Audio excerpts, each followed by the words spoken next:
Alors le travail, c'est quoi le travail? Pourquoi sommes-nous au travail? Qu'allons-nous faire au travail? Au travail, nous y allons pour nous réaliser, nous y allons pour participer aussi à l'équilibre de cette société. Au travail, ce qu'il peut y avoir d'agréable, c'est de retrouver ses collègues et sortir de son quotidien, avoir le sentiment aussi d'avancer dans la vie. Donc au travail, nous devons, dans tous les endroits de l'existence, nous devons y trouver de l'équilibre. Pour que nous puissions y trouver de l'équilibre, c'est comme dans la famille, c'est comme dans l'entreprise, c'est comme ça le devrait être en politique. C'est-à-dire que nous devons y trouver un cadre. Nous arrivons à obtenir certaines choses. Aujourd'hui, nous évoluons grâce aux connaissances, grâce à la théorie et grâce aussi à l'expérience. Donc c'est à la mise en place de cette théorie. Au travail, donc, nous devons nous y sentir bien. Nous ne devons avoir aucune appréhension d'aller au travail. Et si nous ressentons un malaise, une souffrance, quelque chose, alors en réalité, il faut se poser des questions. Il faut commencer réellement à se poser des questions. Qui sont les employeurs? Qui sont-ils en réalité? Un employeur, il a reçu une éducation par ses parents, il a reçu une éducation parfois par la religion, il peut avoir reçu une éducation par la société, mais ça reste un être humain. C'est quasiment à la portée de n'importe qui de monter une entreprise et d'avoir des salariés. Et si durant cette éducation, vos parents vous ont humilié en public, ils vous ont humilié devant vos frères et sœurs par exemple, alors vous pourrez retrouver ce type de comportement dans l'entreprise. Mais ce qui ne fait pas de cet employeur forcément un pervers narcissique. J'ai envie de dire que nous pouvons accuser quelqu'un d'être un pervers narcissique à partir du moment où nous vivons avec cette personne depuis suffisamment longtemps, que nous nous sommes intéressés au problème, et que peu à peu nous réalisons que cette personne est une perverse narcissique parce que vous ressentez chez elle aussi cette capacité à vous laisser mourir ou à vous tuer, et vous tuer de différentes manières. J'ai géré beaucoup de personnel. J'ai fini ma carrière de salarié comme cadre avant de faire du jardinage. Donc j'ai eu beaucoup de personnes sous ma responsabilité, et c'est aussi l'un des endroits où j'ai combattu le plus de pervers narcissiques. Travailler dans une entreprise pour un salarié, c'est pas finir comme moi là, ici, dans un placard. Soit un placard entre guillemets physique, professionnel, ou un placard psychologique. Ce qui veut dire qu'une fois de plus, pour un employeur, d'épanouir ses salariés, ça lui demande de la puissance. Si aujourd'hui vous preniez toutes les entreprises françaises, tous les chefs d'entreprise, vous metteriez un ordinateur devant eux, avec un lien, deux liens, un lien avec marqué comment rendre heureux ses salariés, et un autre lien, comment je pourrais gagner beaucoup plus d'argent, faire beaucoup plus de bénéfices. J'aimerais connaître le pourcentage de ceux qui vont cliquer sur comment rendre heureux les salariés. Aujourd'hui, l'entreprise, parce que je l'ai bien étudié et dans différents domaines, j'ai été dans l'aéronautique, j'ai été dans l'industrie, j'ai été dans tout un tas de domaines, et il y a une immense défaillance en termes de connaissances. C'est-à-dire que la plupart des personnes qui ont des entreprises, la plupart des managers, des cadres, des sociétés, n'ont pas réellement de formation pour être en contact de l'humain. Alors j'ai vu beaucoup de choses de négatives. Le monde professionnel pour moi n'est pas négatif, surtout, en France aujourd'hui nous vivons une crise entre guillemets économique, et cette crise économique je l'ai vu affecter le secteur de l'entreprise. Cette concurrence qui est effrayante, qui est stimulée aussi par la bourse et tout un tas d'autres phénomènes, pousse les gens à être de plus en plus mauvais les uns avec les autres. Mais ça ne fait pas d'eux des pervers narcissiques. Donc je parle de cadre, je parle de connaissances, je parle du phénomène qui nous affecte actuellement, et maintenant je vais venir vraiment à cet employeur qui est pervers narcissique. Si vous vivez actuellement cette situation de souffrance, cette situation elle a un effet pervers, c'est-à-dire que si vous avez un employeur pervers narcissique, il n'y a pour moi qu'une seule solution, c'est de partir.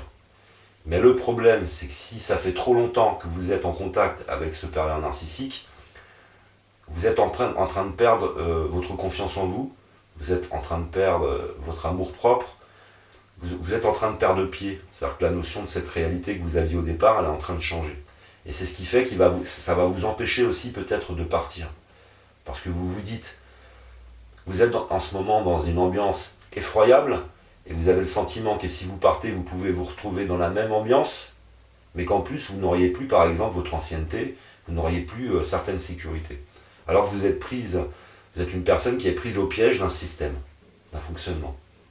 Il faut savoir que ce que vous êtes en train de vivre, si vous êtes en contact du pervers narcissique, vous êtes non seulement en train de vous affecter psychologiquement, enfin d'être affecté psychologiquement, mais aussi physiquement, parce que ça va avoir des conséquences physiologiques.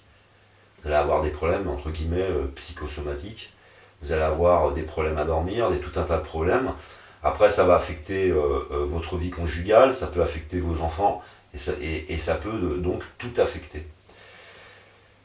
Pour moi, à partir du moment où c'est un employeur pervers narcissique, vous n'avez aucune solution que de partir.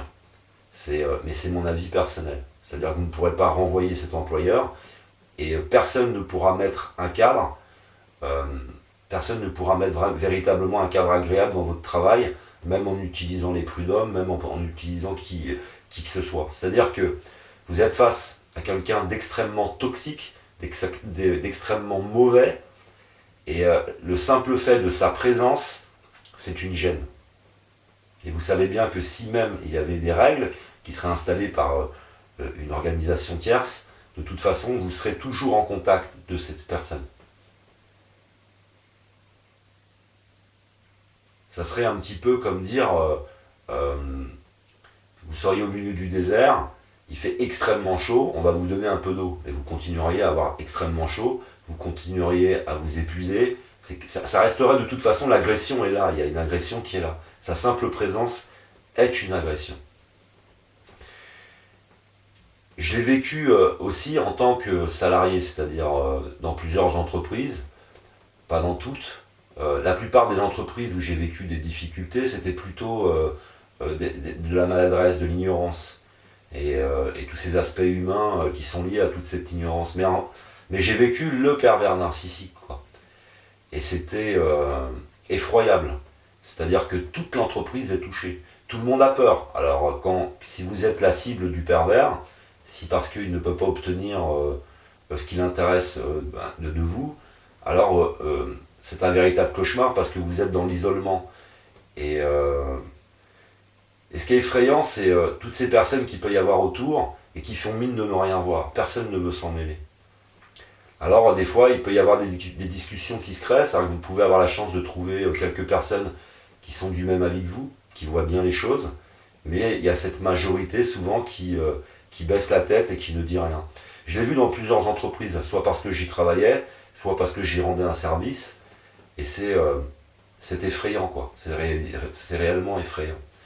Donc mon conseil personnel, c'est de ne pas vous fier forcément à ce que vous pouvez ressentir de vous-même, et de tenter votre chance ailleurs. Je m'en suis sorti en fait avec le pervers narcissique dans toutes les situations grâce au courage. J'ai presque envie de dire, presque un courage presque suicidaire, c'est-à-dire que j'ai tout mis, mais j'ai dit il faut que je me sorte de cette situation. Ça veut dire aussi, et je sais que c'est compliqué parce que personne n'a la même situation, vous avez des gens qui ont des enfants, il y en a qui n'en ont pas, il y a des personnes qui sont dans une région qui est fortement touchée par le chômage et pas d'autres. Ouais, donc il va y avoir tout un tas de... Toutes les situations sont toutes différentes, et il faut réellement, vous avez besoin à ce moment-là d'un véritable entourage, vous avez besoin de parler, vous avez besoin d'évacuer, vous avez besoin aussi de connaître le personnage, vous avez livré un combat en présence en fait du pervers narcissique. Je n'ai pas réellement cette expérience. Quand je dis livrer un combat, c'est livrer le combat de rester. Je ne suis jamais resté avec une personne perverse narcissique. C'était insupportable. Insupportable. Et pourtant, je suis quelqu'un d'extrêmement solide, je suis quelqu'un qui a une très grande énergie, mais rester en contact du pervers narcissique, je n'y suis jamais arrivé. Alors il peut y avoir l'exception qui confirme la règle, mais c'est vrai que pour moi, c'est tout de suite aller voir, si possible, un psychologue, c'est vraiment nécessaire.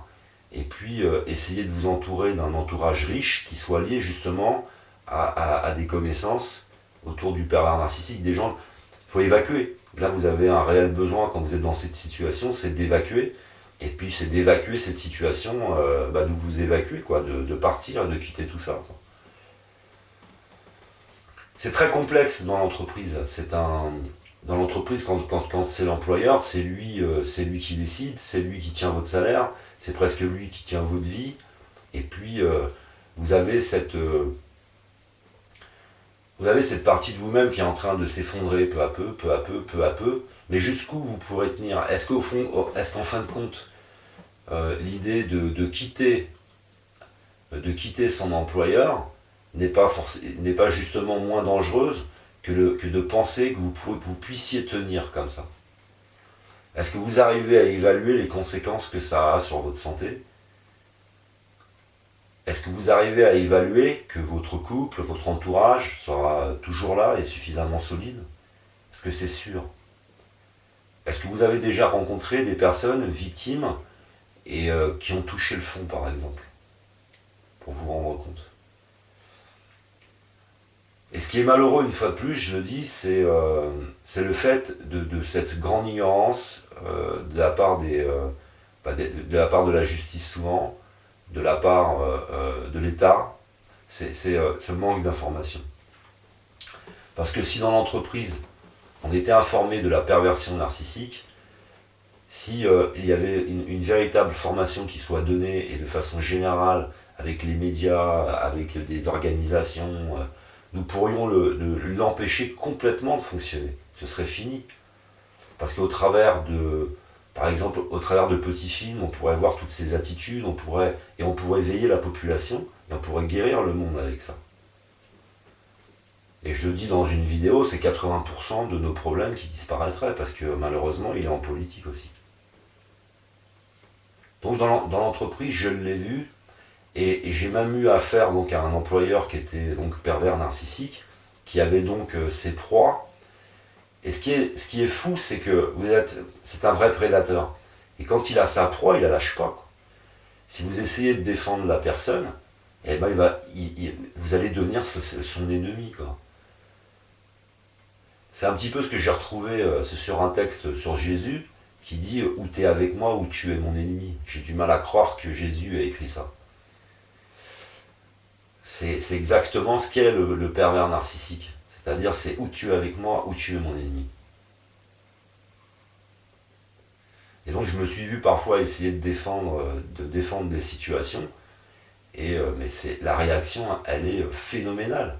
La réaction c'est tu es stupide, tu ne vois pas les choses telles qu'elles sont. C'est l'autre, c'est lui, il faut le détruire.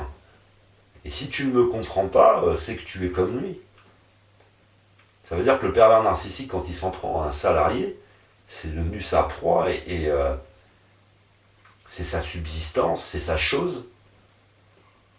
Et puis je vais pouvoir, chez lui, avec lui, je vais pouvoir évacuer, quoi. Je vais pouvoir exister et puis éprouver ma pleine puissance. Et toujours, comme je le disais là dans une vidéo, avec toujours des solutions très radicales, quoi. C'est un impuissant. J'ai vu des employeurs puissants. J'en ai connu.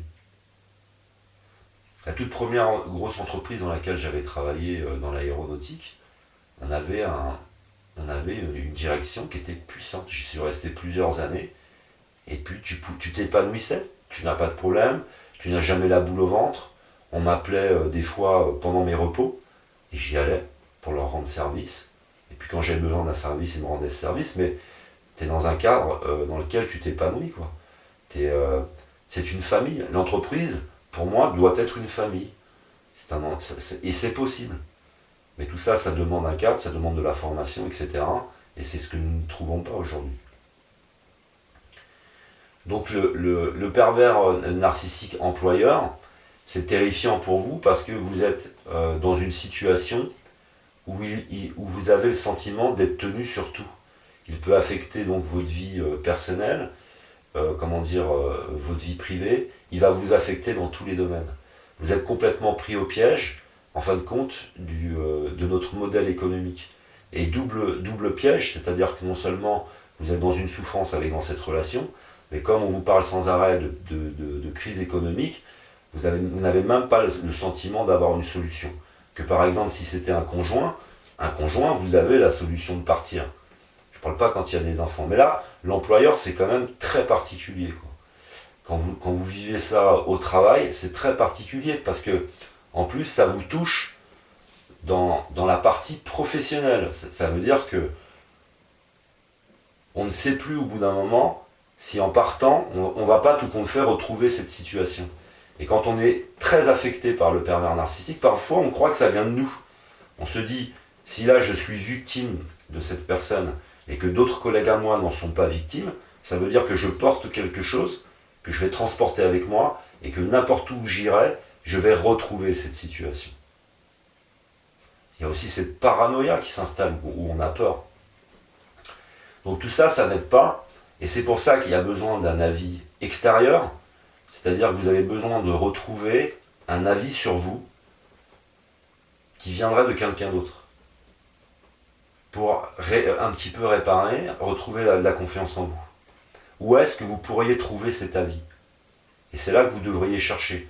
Et où est-ce que vous pourriez trouver un regard compréhensif et un regard réparateur pour pouvoir envisager de partir?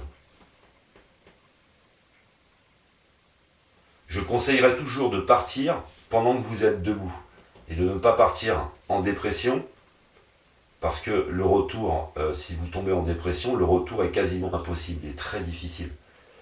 C'est-à-dire que si vous passez un certain temps en dehors de cette entreprise, vous êtes en arrêt maladie, plus le temps va passer et plus vous éprouverez la difficulté d'y retourner. Et ça peut vous affecter même dans votre recherche d'emploi, c'est-à-dire que tellement vous êtes en souffrance, quand vous allez écrire vos lettres de motivation, vous n'allez pas écrire vos lettres de motivation pour changer d'emploi de la même manière que si vous y alliez bien, que si vous étiez, en bonne santé, hein, en bonne santé psychologique et physiologique, quoi. C'est-à-dire que quand vous allez écrire, vous avez l'impression qu'en plus vous n'allez pas réussir à trouver du travail. Parce que vous ne recevrez même pas de réponse positive, tellement ça va se lire dans votre courrier. Ça peut vous affecter de tout un tas de manières. Et le pire, je ne connais pas la situation de chacun, mais le pire, ça serait la solitude. Et n'oubliez pas que le pervers narcissique vous conduit dans cette solitude. Donc là, ça veut dire que vous devez bien comprendre comment fonctionne le pervers narcissique, qu'est-ce qu'il induit en vous, qu'est-ce qu'il change en vous, et vous devez combattre tous ces domaines dans l'inversion. S'il vous a isolé, alors vous devez vous réentourer davantage. Quand vous parlez, par exemple, si vous en parlez à votre entourage, évitez de dire pervers narcissique. Moi, c'est un conseil que je vous donne.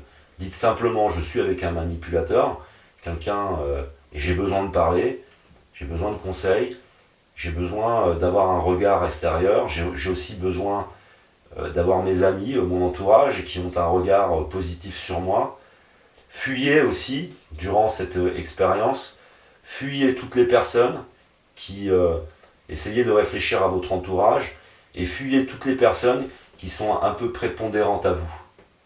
C'est-à-dire des personnes qui sont toujours à vous donner des conseils, toujours à vous dire « Ah oui, mais ça va pas », qui ne sont pas forcément des pervers narcissiques. Fuyez, durant cette période où vous vivez ce combat avec votre employeur, tous ceux qui n'ont pas un regard juste sur vous. Et commencez peu à peu à vous entourer de personnes qui vous regardent avec amour. Commencez à vous entourer de personnes qui vous écoutent. Donc oui, l'employeur, c'est extrêmement compliqué. Et puis, pour moi, je n'aurais aucun conseil à vous donner pour rester. Je ne donnerai que le conseil de partir. Maintenant, je peux me tromper. Mais c'est le conseil que je donnerais parce que vous allez finir complètement démoli, quoi. Le temps dans la relation est extrêmement important.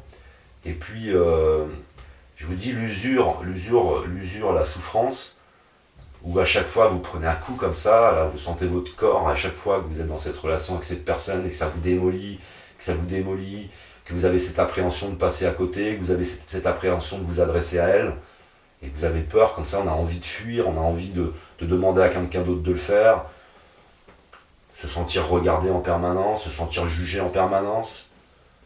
Tout ça, ça détruit complètement. Donc voilà comment dire, le pervers narcissique. Je pense que j'en ai déjà dit pas mal, parce que de toute façon, je veux parler du pervers narcissique en général. Alors je vais peut-être pas passer 2 heures sur une vidéo pour l'employeur, mais moi c'est le conseil que je donnerais. Je vous donne quelques conseils déjà.